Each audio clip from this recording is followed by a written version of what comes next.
ان الحمد للہ اما بعد اعوذ باللہ من الشیطان الرجیم بسم اللہ الرحمن الرحیم سورۃ بقرہ آیت نمبر 77۔ افلا یعلمون، اوا یعنی کہ کیا، وہ، لا یعلمون نہیں جانتے، کیا وہ نہیں جانتے، ان اللہ یہ کہ اللہ تبارک و تعالیٰ یعلم جانتا ہے، ما جو، یسرون وہ چھپاتے ہیں، وما یعلنون اور جو وہ ظاہر کرتے ہیں۔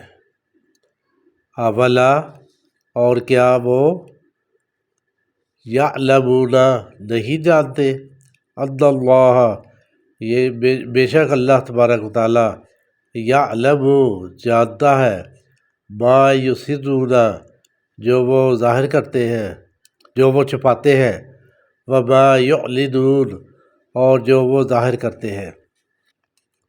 اللہ تبارک و تعالیٰ یہ فرماتے ہیں کہ ہر دور میں کچھ لوگ ایسے ہیں کہ جو اللہ تعالیٰ کے احکامات کو چھپاتے ہیں اور اپنی مرضی کی جو ہے نا اس کی تعویلیں کرتے ہیں اور اپنی خواہشات کے پیچھے چلتے ہیں۔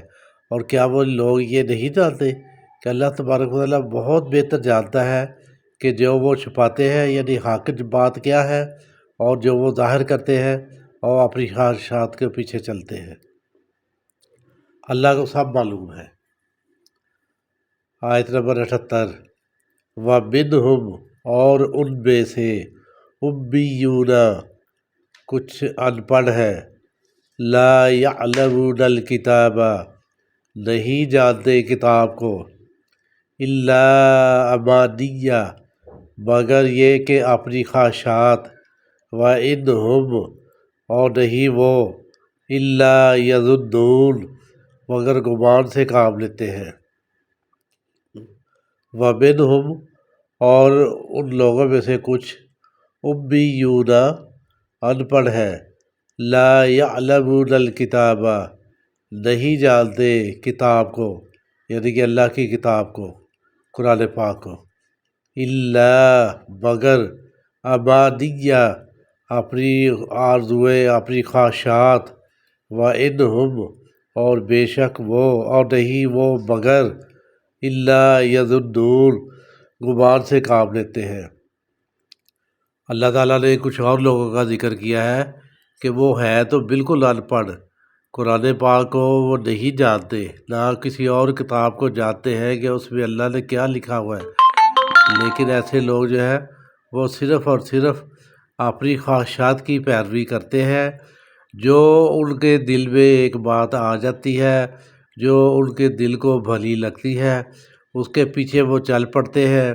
نہ انہوں نے کبھی یہ تجسس کیا ہے کہ قرآن پاک میں کیا لکھا ہے، ہمارے لیے کیا احکامات ہیں، اور نہ ہی ان کے دل میں یہ خواہش ہوتی ہے کہ ہم اللہ کے لکھے ہوئے پر، اللہ کے کہے ہوئے پر عمل کریں، صرف اپنی خواہشات کے پیچھے چلتے ہیں۔ ان کے لیے اللہ تبارک و تعالیٰ کی کتاب راہ ہدایت بالکل نہیں ہے، کیونکہ نہ انہوں نے اس کی تعلیم حاصل کرنی ہے، نہ انہوں نے اس پر عمل کرنا ہے، وہ صرف اپنی خواہشات کی پیروی کرتے ہیں۔ شیطان نے ان کے عمل ان کے لیے خوشنما بنا دیے ہوئے ہیں، وہ اسی پر عمل کر کے سمجھتے ہیں کہ ہم بڑے ثواب کا کام کر رہے ہیں۔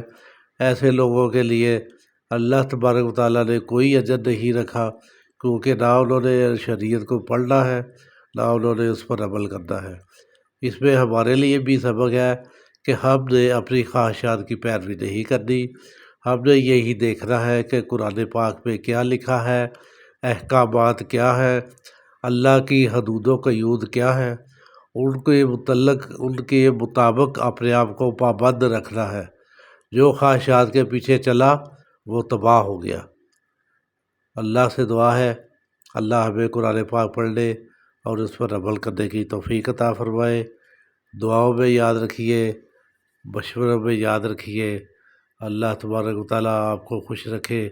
قوم کے لیے بھی دعائیں کرے، اللہ تعالیٰ ملک کے لیے بھلائی کرے۔ السلام علیکم ورحمۃ اللہ۔